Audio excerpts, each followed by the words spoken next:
Sim, sim, minha gente amiga, atenção. Olha, hoje eu estou vindo aqui no canal para um dia muito especial, porque hoje, dia 26 de agosto, comemora-se o Dia do Cachorro. Presta atenção.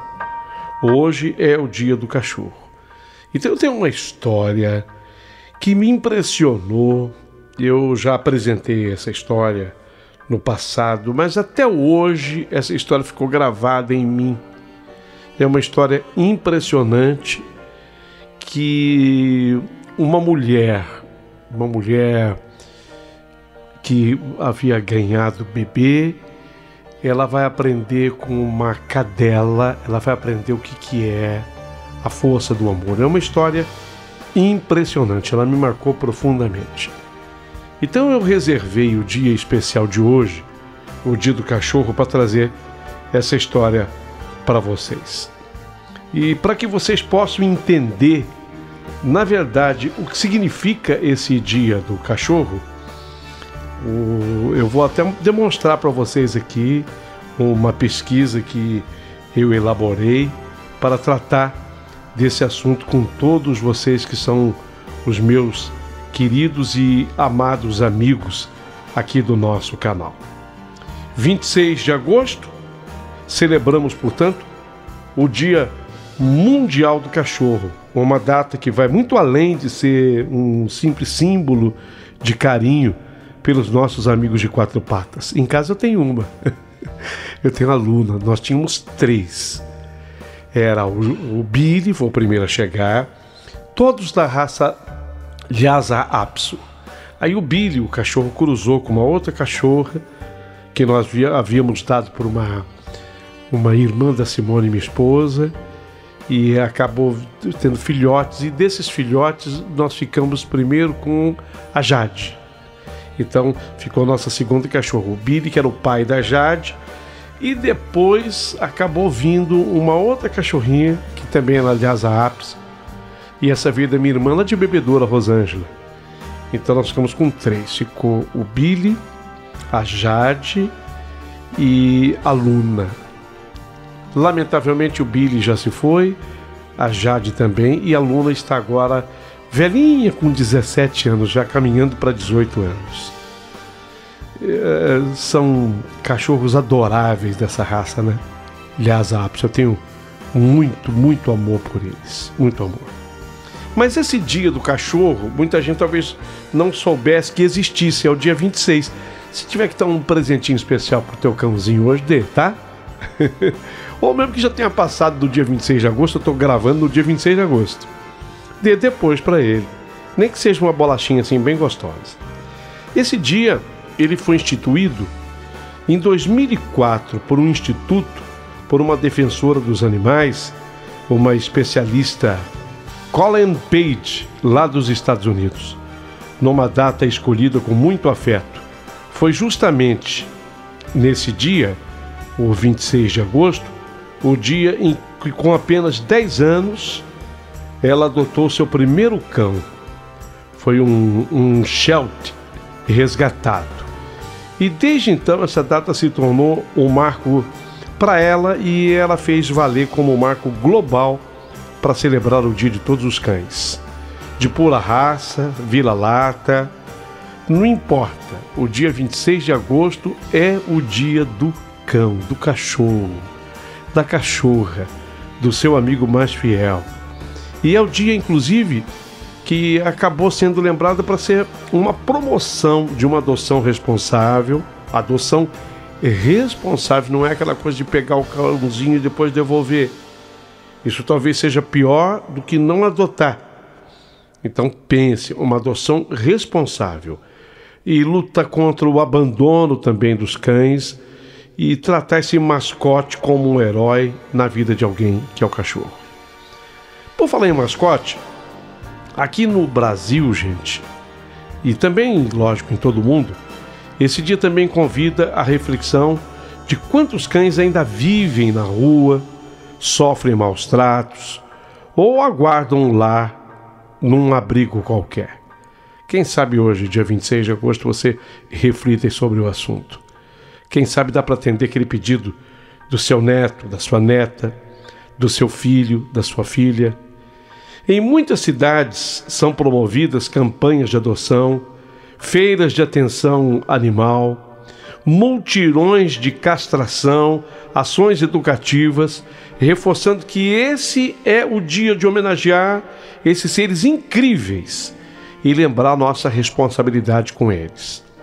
Conhecer o verdadeiro valor de um cão e experimentar uma amizade que transforma, como cães incríveis que inspiram o mundo.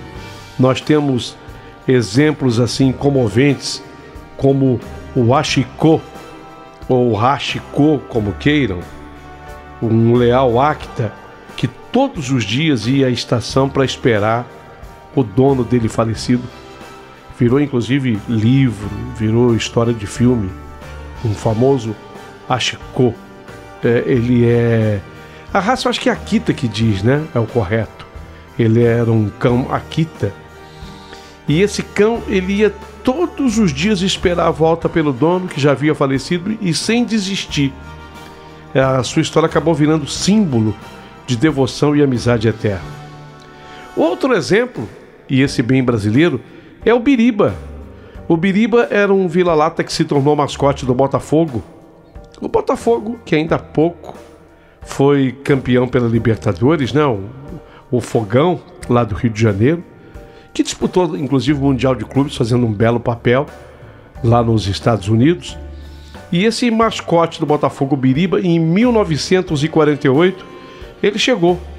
E ele é presente em todos os jogos, virou um amuleto da torcida, era a sorte do time, e conquistou o carinho, né, de toda a torcida botafoguense, virando parte da história do clube. É uma história muito bonita, a história do Biriba. Eu estou relembrando aqui histórias de cachorros que se tornaram famosos. Obviamente que você está se lembrando de algum aí da tua cidade ou do teu próprio cão. E esse espírito de lealdade, coragem e afeto, é com esse espírito que nós queremos evocar antes de contar a história da Tina, uma cadela que vai ensinar uma mulher o verdadeiro significado do amor pelos filhos. Então eu escolhi o dia de hoje, o Dia Mundial do Cachorro, dia 26 de agosto. Nada mais oportuno do que começar assim com emoção e reconhecimento aos heróis de quatro patas e a certeza de que, como a Tina, cada cão pode transformar vidas. E eles transformam mesmo. É impressionante. A nossa aluna em casa, que eu diga, ela é símbolo, tanto para mim quanto para Simone, como para os nossos filhos, símbolo de amor. De vez em quando ela até gosta de dar uma mordidinha. Mas isso faz parte do passado, né, Luna? Me diz, o que você achou, minha amiga, dessa minha lembrança no dia 26 de agosto? Bom, isso posto, eu quero pedir para que você prepare o seu coração para a história linda, linda, linda que eu vou contar sobre a Tina, o seu amor e o quanto que ela ensinou essa amiga que nos escreveu essa carta. Tudo pronto?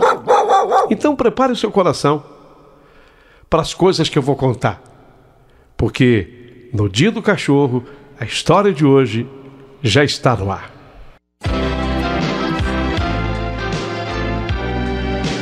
Rádio Emoção, Paulinho Boa Pessoa. A verdade de cada um.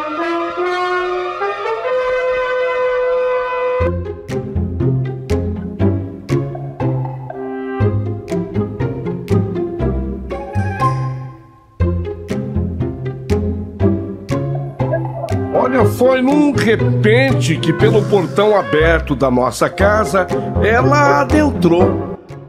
Porte médio, pelos amarelados. Um cachorro, mas nem parecia um cachorro, mais parecia ser um amontoado de ossos articulados. Dava até para contar os ossinhos da costela, tamanha a sua magreza. Imensas cicatrizes pelo corpo.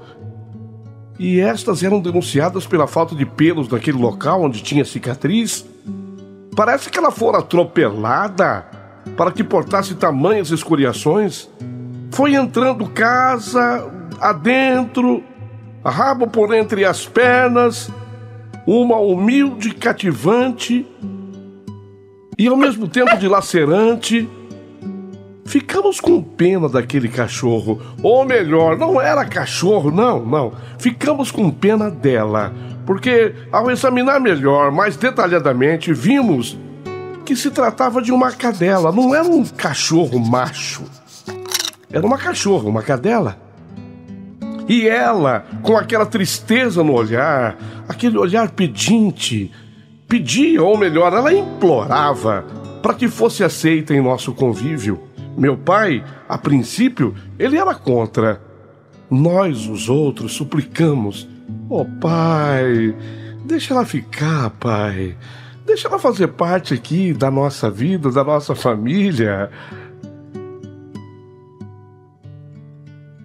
Meu pai: "Ah, não, mas eu não quero cachorro. Ainda mais esse aí que eu não sei de onde vem. De repente tá doente." "Ah, pai, a gente vai cuidar dela, pai. A gente vai cuidar."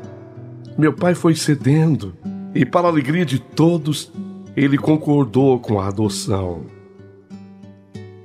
E ele, que era contra cachorro em casa, logo se mostrou solícito. No dia seguinte já providenciou a construção de um pequeno canil coberto de telhas. No seu interior foi colocado um estrado de madeira para que ela não dormisse no piso frio, gelado. Também foram colocados vários colchonetes, papelões, cobertas e outros agasalhos próprios para os cães. Não sei porquê, mas nós começamos a chamar aquela cachorra de Tina. E Tina, a cachorra, aos poucos, ela foi tomando conta da nossa casa, das nossas vidas. A Tina era matreira, inteligente. Desconfiou sempre que nós não gostávamos de cachorro, nem na cozinha e nem na sala de jantar. E ela prontamente evitava esses locais. Quando entrava em casa, era na sala. Ela era esperta. Passaram-se os meses e uma melhora apresentável no seu estado físico se denunciou. Depois dela tomar algumas vacinas, vermífugos, vitaminas, ela renasceu. Ganhou quilos de peso, tornou-se mais lisa, as costelas que antes estavam à mostra haviam desaparecido e ela tornou-se mais esperta, mais brincalhona, mas nunca perdeu, sabe, aquela humildade cativante. Nunca deixou de se portar como uma verdadeira dama, dona de uma personalidade marcante, mas ao mesmo tempo submissa e carinhosa. E o tempo foi passando e a Tina, a cadela, a cachorra, foi ficando mais fogosa, mais brincalhona. Todo mundo brincava com ela. Chamava atenção para os seus feitos, como buscar uma bola atirada a esmo pelo quintal. Posso dizer com toda certeza que ela estava vivendo os melhores dias da sua vida. Mesmo se o portão ficasse aberto, ela no máximo que fazia era só dar uma espiada na rua. Gostava de ver os carros passarem, curiosa a tudo e a todos. Mas, de repente, aquele acontecimento inesperado. A Tina estava tão bem. Ela estava tão linda, tão gorda, tão bonita. Os pelos viçosos. Sem que ninguém notasse, sem que ninguém percebesse, a Tina fugiu. Ela desapareceu. Por mais que nós procurássemos a Tina pelas redondezas, não conseguimos encontrá-la. As buscas foram então se esmorecendo, até que definitivamente a demos como perdida. Ah, pai, cadê a Tina? Eu era o que mais sentia. Cadê a Tina? Certa, sentiu saudade dos seus velhos camaradas? Sentiu talvez saudade da liberdade das ruas? Talvez ela não tenha se adaptado com a disciplina em seu novo lar. Parece que simplesmente ela se cansou da sua nova morada. A Tina foi embora. A Tina desapareceu. Tristeza.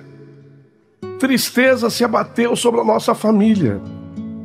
Cadê a Tina? Cadê a cachorra? Eu tinha saudade até dos latidos da Tina. Ela tinha um latido bonito, firme, mas agora já não estava mais ali.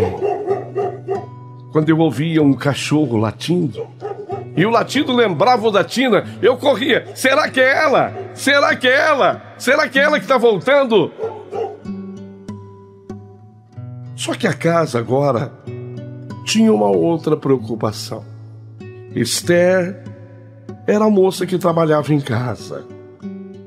E a Esther foi pega chorando pela minha mãe. Que foi, Esther? Oh, eu não sei o que eu faço. Fala, Esther.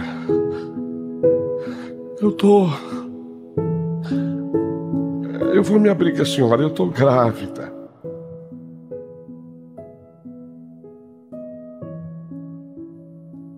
E o que tem, Esther?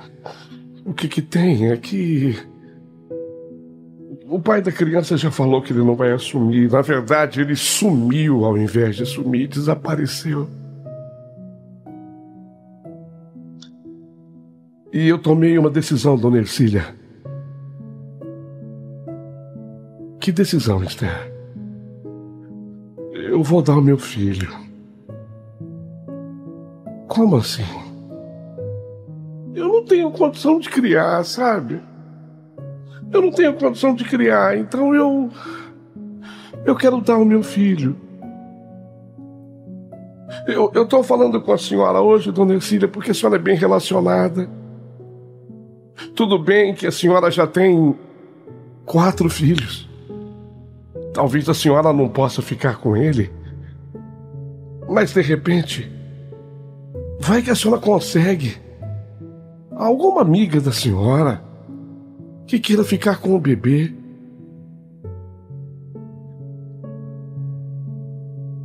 Esther, você já pensou direito?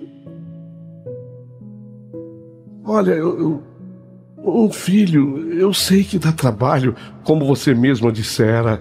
Eu tenho 4 aqui em casa. Eu sei que um filho dá trabalho. Mas às vezes, um filho significa tanto na vida da gente. Passa a ser o nosso tesouro. Passa a ser a nossa maior riqueza. Pelo amor de Deus, Esther, eu não posso me imaginar longe de nenhum dos meus filhos. Você já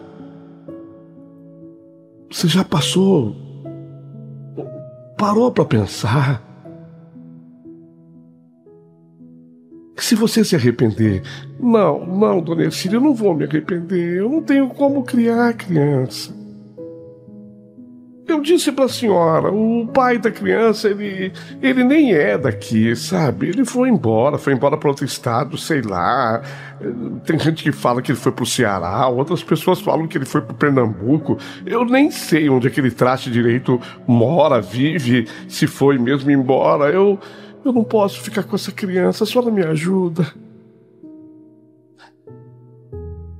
A senhora me ajuda, dona Ercília. Eu quero dar o meu filho. Ou minha filha, eu não sei. Não sei se é menino, se é menina.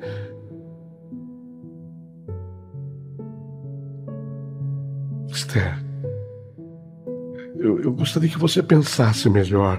Já pensei.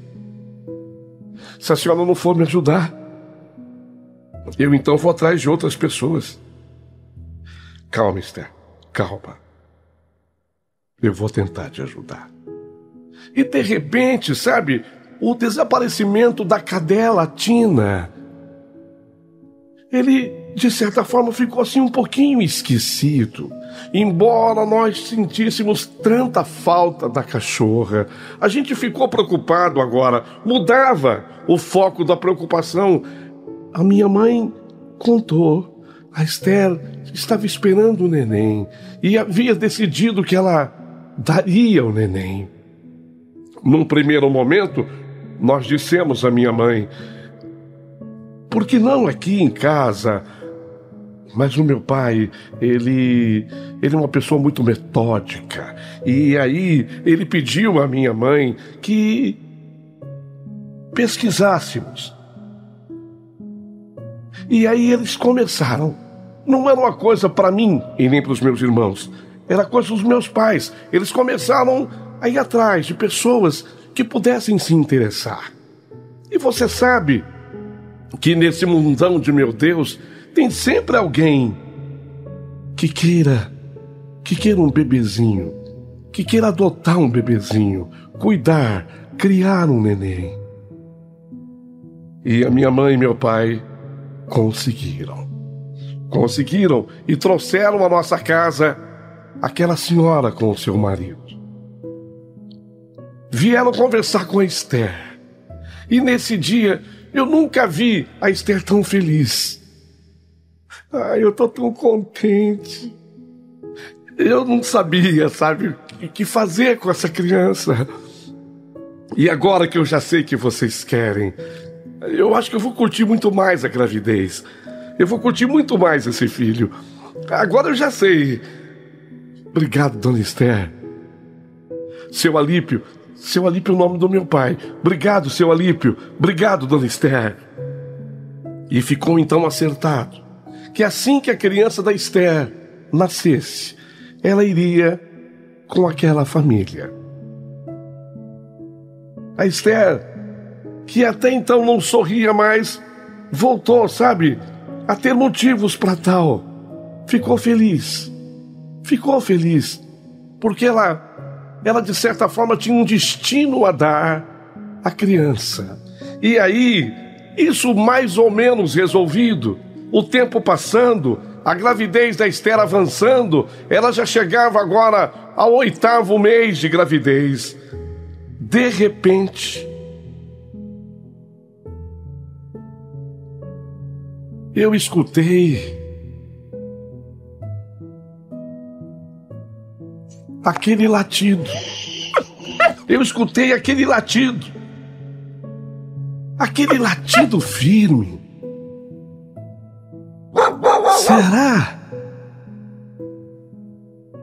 Será que é? Meu Deus. É a Tina. É a cachorra Tina. Ela surge novamente no portão de casa.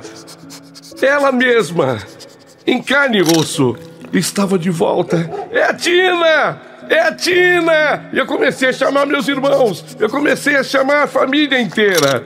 Até a Esther, com aquele barrigão. A Esther veio também me ajudar a receber a Tina. A nossa querida Tina. Parece que ela passou de novo por dificuldade. Na certa, de novo, passou fome, Tina. Passou fome. Havia emagrecido de novo. O seu pelo estava um tanto ou quanto amarrotado. Sujo. Denotava que havia dormido ao relento. Ela sentiu saudade da nossa casa. E o mais importante é que ela não perdeu a sua humildade, nem o seu olhar terno e submisso. E ela foi, a Tina, a cadela, recebida de braços abertos por todos nós, que a julgávamos perdida. Decorrido algum tempo da volta da Tina, notamos que a Tina, ela estava mais barriguda. Aquela barriga avantajada parece que a perturbava. E ela parecia envergonhada da arte que fizera. A Tina ficou um tanto arredia, mas nada daquilo impedia que víssemos que ela estava grávida. A sua fuga, na verdade, fora para atender os anseios da carne. E com toda certeza, com a boa alimentação que ela havia recuperado o seu antigo vigor, ela se sentira novamente uma flor em botão pronta para ser fecundada. E para atender às tais vontades, ela vagou pelas ruas, na procura do seu príncipe encantado, e deve ter encontrado, com certeza o encontrou. Tamanho foi o nosso contentamento pela sua volta, que nem pensamos em repreendê-la ou maltratá-la pela escapada, e nem a expulsamos pela barriga saliente, que agora mostrava que estava grávida. E ela era como se dissesse, a Tina era como se dissesse: agora eu preciso de maiores cuidados, porque eu estou grávida, eu preciso de carinho, de uma boa alimentação, para que meus filhotes nasçam fortes e sadios. Num amanhecer qualquer, ao sair de casa, eu ouvi fracos grunhidos. Eu atentei melhor o ouvido e ouvi aqueles grunhidos saindo do canil. E não foi surpresa alguma ver que Tina havia dado cria. Agachado, eu adentrei ao canil e ela, toda orgulhosa, me mostrava 8 filhotes. 8 filhotes. Asseadamente comia os restos da placenta e, com todo o carinho do mundo, lambia os seus rebentos. Concordamos que os filhotes iam ficar com a Tina, mas só por um período, porque meu pai já havia determinado. Ele não queria aquela cachorrada em casa. E assim foi. Uma vez que os filhotes desmamaram, colocamos uma plaqueta em nosso portão: estamos doando filhotes de cão de raça. Estamos doando filhotes de cão de raça. Pelo bem dos filhotes, não informamos qual era a raça, porque se tratavam de legítimos vira-latas. E aí veio um, pegou um filhote. Veio outro, levou outro filhote. E mais um, e mais outro. Por fim, restou um rabicó. Aquele filhotinho parecia o mais feinho deles. Rabicó e mancava de uma das patas traseiras. Com aquela aparência sofrida, aquele sobrou. Ele foi enjeitado pelas pessoas que vieram em casa. Mas uma vizinha nossa que morava assim, a divisa era o muro. Ela morava na outra casa. Ela ficou com o rabicó. Ela ficou com o filhote rabicó. Naquela noite, ao regressar para casa, eu olhei para Tina e percebi que ela chorava. Eu não estou exagerando, não. Escutei aqueles grunhidos, um choro lastimoso dela. Era de cortar o coração. Adentrei ao canil. Foi quando encontrei a Tina deitada, com a cabeça entre as pernas dianteiras. Até parece mentira, mas escorriam lágrimas dos seus olhos. Ela chorava copiosamente, sentindo a falta dos seus filhos e do rabicó. O rabicó que estava na casa da vizinha. Foi quando, então, o rabicó, ele fez algum barulho. Ele fez algum grunhido na casa vizinha. E a Tina levantou a cabeça assustada e saiu em desabalada carreira. Nesse dia, o portão eu havia deixado aberto e ela saiu pelo portão. Quando ela escutou o grunhido do rabicó, quando ela ouviu o grunhido do rabicó, ela saiu correndo. E em coisa de 5 minutos, se tanto, ela voltou com o rabicó na boca. Ela trouxe o rabicó de volta. Mãe! Papai! A Tina foi buscar o rabicó! A Tina foi buscar o rabicó! Vem ver!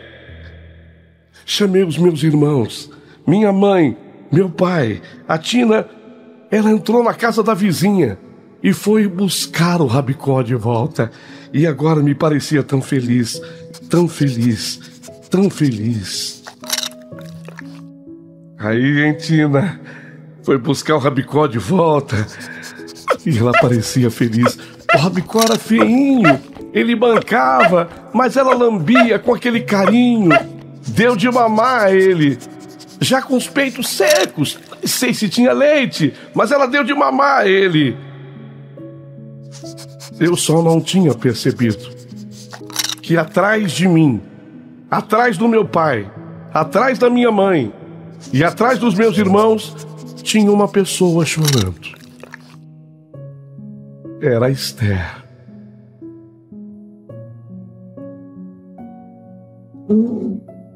Que foi, Esther? Perguntou a minha mãe. Dona Ercília. Oh, Dona Ercília. Oh, Dona Ercília. Que foi, Esther? Eu não quero mais dar o meu filho, não, Dona Ercília. Eu não quero mais dar o meu filho. É um direito seu. É um direito seu, Esther. E por quê? A Tina foi buscar o Rabicó. Um filhotinho mais feio que ela tinha. Olha como ela tá lambendo o Rabicó. Olha como ela tá feliz. Eu não quero mais dar o meu filho, não, Dona Esther. A senhora avisa lá o pessoal. Vem cá. Me dá um abraço, Esther. Parabéns, Esther. Acho que é a melhor coisa que você está fazendo. Parabéns. É a melhor coisa que você está fazendo na sua vida. Ô, Dona Esther.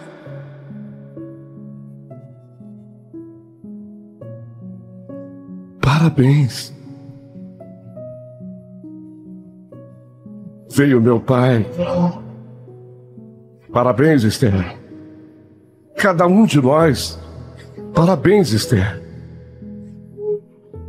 Mas olha, gente, eu não mereço cumprimento nenhum, não. Quem merece todos os cumprimentos do mundo é a Tina. Foi ela que me ensinou. Quando ela saiu para buscar o Rabicó, eu fiquei assistindo a cena. E quando ela voltou com o Rabicó na boca,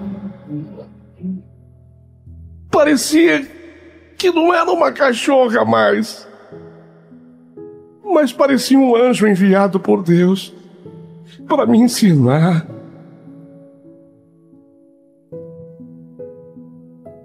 O amor que uma mãe tem por um filho. Tina, muito obrigada, Tina. Muito obrigada.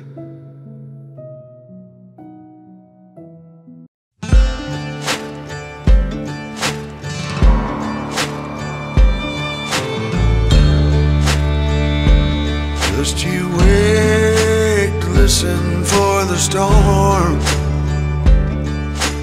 Hear the difference in the wind. When dark clouds form and start to turn, I'll run again. Far away when hurricane comes in.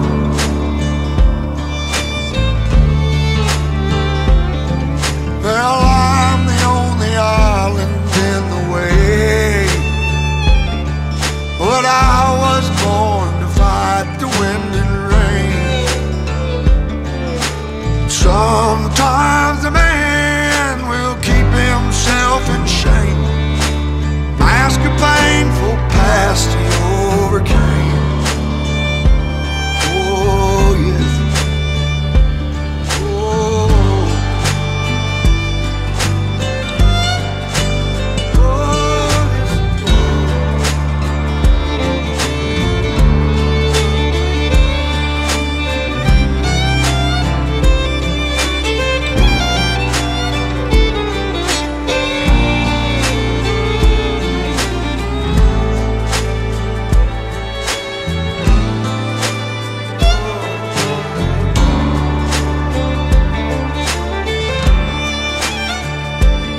Well, you've been steady, building steam like a thunderhead, armed and ready with the lies you overheard. Well, strike me down like a lightning in the dark, deliver me the fate I must deserve. Oh, don't you? I just wait and listen for the storm. You can hear the difference in the wind. When the dark clouds form and start to turn, I'll run again, far away when the hurricane comes in. When the dark clouds form and start to turn,